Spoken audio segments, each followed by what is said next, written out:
Ceux qui partagent le même espace de vie et qui entretiennent une relation strictement platonique sans connotation romantique ou sexuelle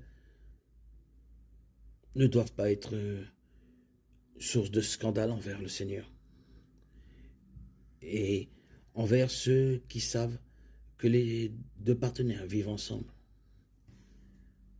Les colocataires ayant des relations sexuelles violent clairement les commandements de Dieu. 1 Corinthiens 6, 18. Mais si un homme et une femme apprécient la compagnie de l'autre et ont des limites sexuelles saines et tireraient tous deux profit du partage d'une maison ou d'un appartement,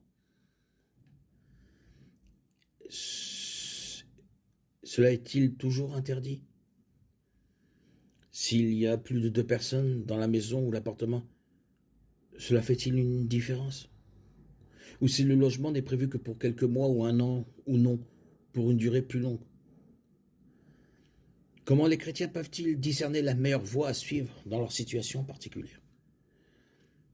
Romains 13, 14 dit « Revêtez-vous du Seigneur Jésus-Christ et ne prenez pas soin de la chair pour satisfaire ses convoitises. »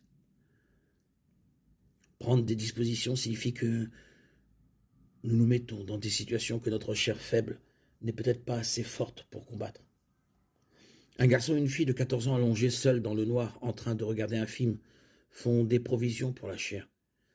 Ils se sont mis dans une position de compromis où les émotions et la disponibilité peuvent se combiner pour produire un effet pécheur.